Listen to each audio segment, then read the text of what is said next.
What's up everybody, this is Argo Sob here, and I've never really filmed an unboxing video of a new panel yet, so I thought I'd go ahead and film you guys one today. On Christmas of 2021, I got myself a Safehouse 49470 along with some other accessories. The accessories and the panel have been great, however I had $363 to spend, so I decided to go onto eBay today and get myself something new. Yep, that's right. I bought another security panel. Before we actually get to cutting the tape here, the reason why I unboxed most of this delivery package, that is because my address is on one side of the flaps, and I do not want that to be shown on camera because you are not finding me. Anyways, with that out of the way, let's go ahead and get our scissors ready, and let's unbox it. There we go.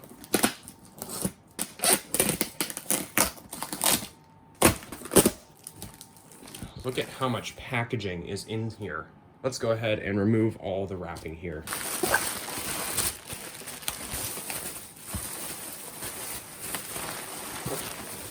Oh, this is heavy. No, we'll go ahead and... Jesus!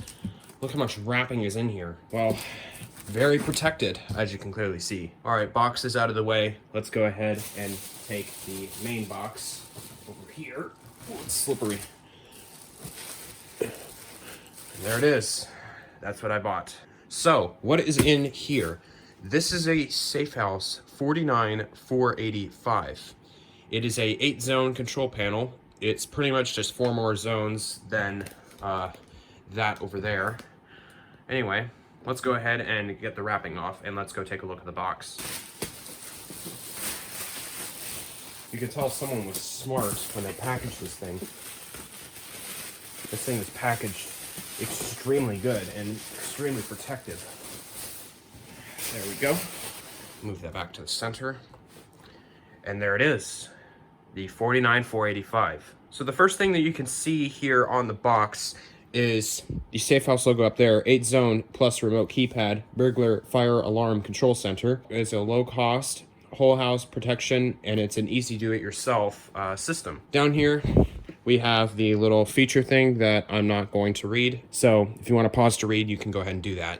Now, the first thing we see on the box here is a little picture of houses here. Over here on this side, we actually have the panel itself and the keypad that comes with it. This finally has a keypad included. I don't have to purchase a separate part like I did with that guy over there. There's the keypad right there.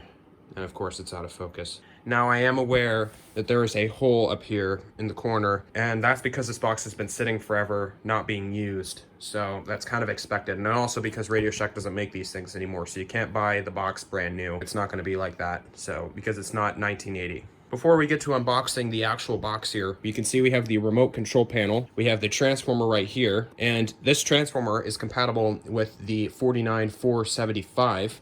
Which is pretty much the same thing as a 470. It's just a little bit different. We have the battery we have the battery wires. I finally know what these are. We have the ELM. This is required if you have a smoke detector or a heat detector connected. Wiring diagram is on the panel door, and of course we have the panel itself. And you can see, yeah, there's no LED bezel here, and the wiring is actually done at the side instead of at the bottom. Okay, so you can see here, this is the 49485, and this is the 49470. The difference between those boxes there is the fact that the 470 has a little bit of a bigger box, and this one is a little bit smaller. It's a little bit kind of like shrinked a little bit. So yeah, those are the differences between the boxes. I'm gonna go ahead and get this out of the way because there's nothing in here, and the box is already emptied.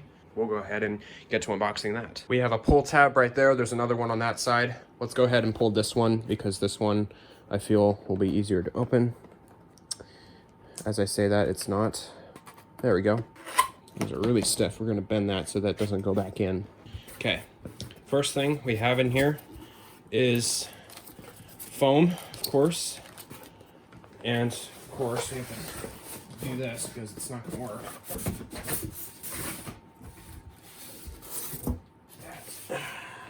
It's upside down. We'll fix that. There we go.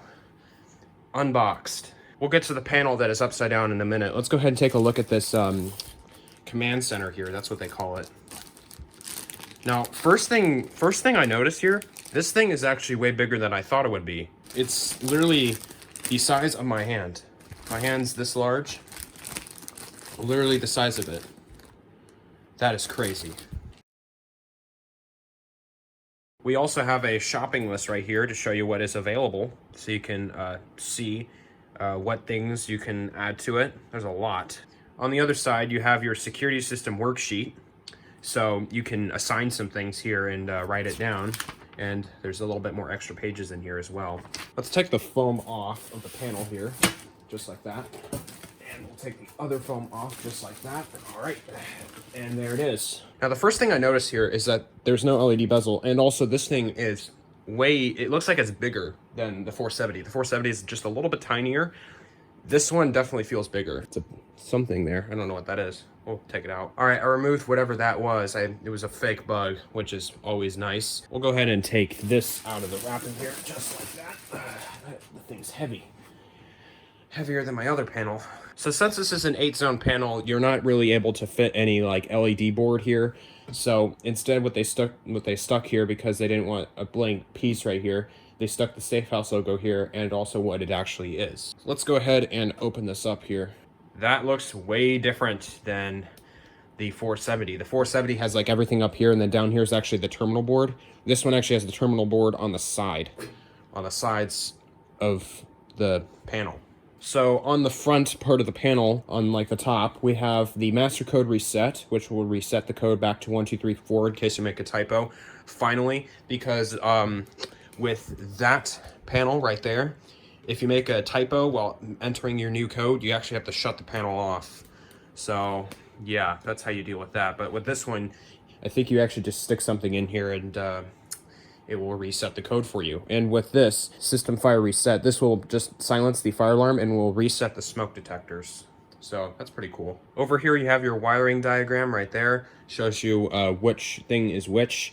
And it looks like that terminals 39 to 42, those are for this thing right here. This command center right here, which we'll go ahead and take out of the wrap here. Yeah, it's pretty cool. You can also, since this is doesn't have any controls at the panel here, you actually have to do it here now. So that's actually pretty cool. So you can hit home, away, delay. You have your status board up here.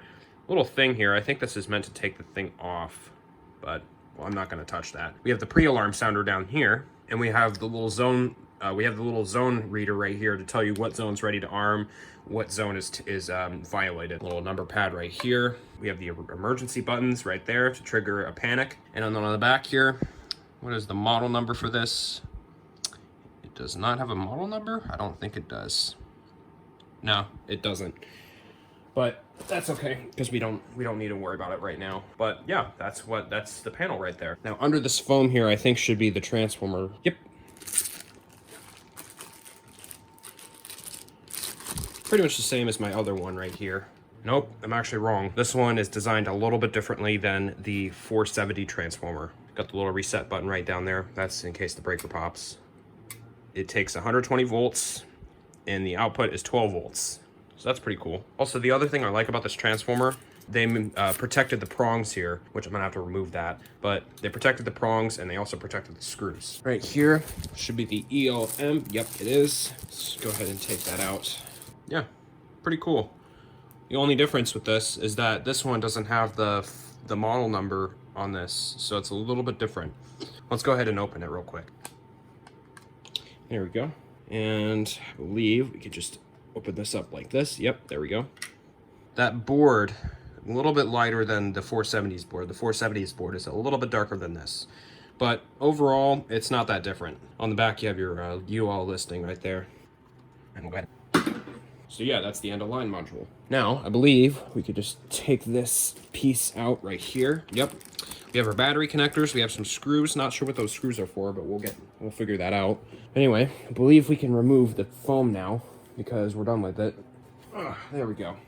Now, something I noticed here, they made it easier for you to mount it without having to take the panel board out, which is a little bit of a downside with the 470 down there. You actually have to take the panel board out in order for you to mount it. This one, you don't. You have the screws right there, so you can mount it on the wall and have it sit on the wall, and then you can knock that knockout down there to fish out your wire. Now down here on these two terminals, 21 and 22, those are for your transformer. 23 and 24, those are for the batteries. Now, I believe for those little reset buttons down there, I think we just stick a tiny screwdriver down there. Yep, these are buttons.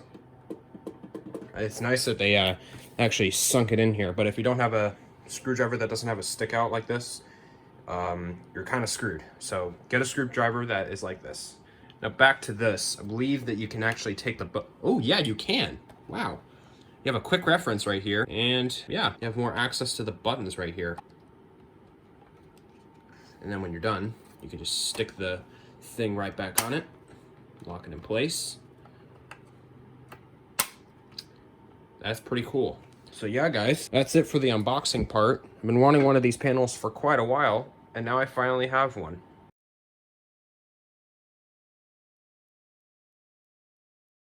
All right, before I end off this video, I'm gonna go ahead and give you guys a quick little demonstration here. Now, it's not the official demonstration, that will come out later in time, because this setup here is not actually done yet. The notification appliances are not set up yet, so we have to wait for that to happen. Now, let's go over what we have hooked up. So, we have the Safehouse 49485. We have the remote keypad, the Radio Shack 49550 motion detector, and we have 6 contacts here. Some of these are 49512, and some of these are 49495s. Let's go ahead and open up the panel here and see what's inside. So we have the zone wires right here, and then on this side we have the keypad wires, resistor for the fire alarm, and we also have the power accessory wires, which are going into the motion detector to power it. We also have the transformer and battery wires down here. The battery wires are not used. However, the transformer wires, as you can see, those are my 2 wires right there. They are currently being used, or else this thing would not be able to get power. We have the battery holder right down there. Some extra jumpers I took out. And besides all the terminals, we actually have the main panel board itself right here. Here's your wiring diagram. Now I'll go ahead and shut this. Next to the panel here, we have the remote keypad, which basically controls the entire system, motion detector, and the 6 contacts in front of the panel. Let's go ahead and demonstrate the chime feature, because this panel is equipped to have a door chime. I currently have the door chime set up to do these 3 contacts. These 3 contacts, those are not going to chime when you open them.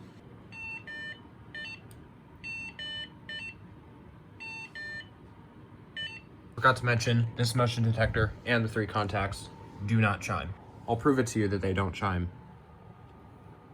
See? Nothing. It just flashes, telling you it's open. Now you may notice that the battery light on here is flashing. That is because I don't have a battery connected, and I never will, because Radio Shack doesn't make batteries anymore for these things. Let's go ahead and arm the system to away mode. And there you go. System is armed into away mode. I have it set to do 60 seconds on the first 3 zones. So we'll wait for those to time out, and then we'll go ahead and trip the system. And no, the system does not chime when it's an exit. See, nothing. Delay light is flashing, telling you it's an exit delay. And the arm light is flashing, telling you it's not fully armed yet. All right, so the first 3 zones on the zone list have gone solid. The arm light has gone solid, and the delay light has went out. Now the system is armed to away mode. So if I open any of these 3 contacts here, they will trip the system and put it in entry delay. These 3 contacts, those are instant zones. And the motion detector is obviously on instant. Meeny, meeny, miny, mo. Catch a tiger by its toe. If he bothers, let him go. My mother told me to pick the very best, and it is not you. You.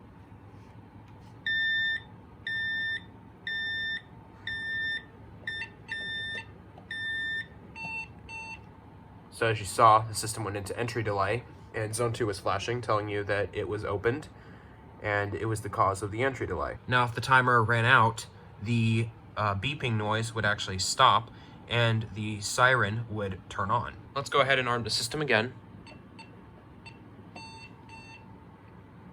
And now it's in exit delay, and we'll wait for these 3 sensors to fully turn on. All right, the system is armed to away. Let's go ahead and open up this contact here. So as you heard, the panel clicked, and that's the siren turning on. I'll go ahead and disarm that. So now zone 4 is flashing. That is telling you that the thing was the cause for the alarm. So now it's reset. So now we're good. Let's go ahead and trip the motion detector. And now we'll wait for that to finish. All right, system's armed. So zone 7 was tripped. Arm light is flashing. We'll go ahead and reset that. There you go. System's now reset. We'll hit cancel to clear our recent alarm, and that's it. Now to arm the system in home mode, it's actually very simple. All you need to do is just enter your code like you would for away mode, and within 10 seconds, press home, and the system is now armed in the home mode. Home mode does not have any entry or exit delays. So whenever you open a entry-exit door, it will immediately trip the system, like this. See, the system's already sounding. And we'll reset that, and there you go. Now to test sirens, all you need to do is press and hold delay.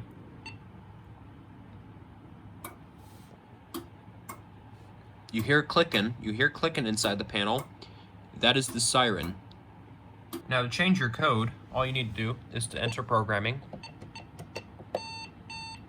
Press 1 to change the master code. Change it to 4321. And there you go. So now the code is 4321. And to change what zones go into exit delay and what zones don't, go into program, enter in our master code, press delay, and these are the zones that are entry exits. So if we press the zones that are lit up, they will turn off. And when you press it again, it starts flashing, and it tells you to press either 1, 2, 3, or 4, 5, 6. 1 is 10 seconds, 2 is 20 seconds, 3 is 30 seconds, 4 is 40, 5 is 50, and 6 is 60. We'll press 60. Now, to decide what zones will chime when they are violated, you have to go into programming, enter in our master code, press 0, and you can turn the zone off or you can turn it on. We'll go ahead and disable zone 2, and we'll exit programming, and when we open zone 1, it chimes. If we open zone 3, it chimes, but if we open zone 2, nothing. Now to enable that, go back into 0, press 2, and now it chimes. Now to decide what zones will turn on when you arm it in a specific mode, press program, press away, and you see all the zones turn on. And if we press program to exit and press home, you see only 7 is disabled. You can press 7 to enable it, or you can press it again to disable it. So let's go into home and let's turn off zone 2, exit programming, and we'll go ahead and arm the system in home. So you see nothing happens. That is because it is disabled. As you saw, it wasn't on when home mode was enabled. We'll go ahead and turn that back on. And to trip a panic, press the 2 E's at the same time, and as you can see, the 8 light starts flashing, telling you that a panic was triggered. And you can also open and close the little keypad door here. So yeah, that's pretty much it with this demonstration here. I don't know anyone else who has one of these, but if they do, you can leave a comment. However, this is a very cool panel. Shout out to the eBay seller who had this in his store for anyone to purchase. And thank you all for watching, and I'll go ahead and see you guys next time. And if you're thinking the 49470 from the last video is gone, it's not gone. It's sitting over there. It's still in its original condition that I got it in, and it still works great. So yeah, that's pretty much it. So thank you for watching, and goodbye.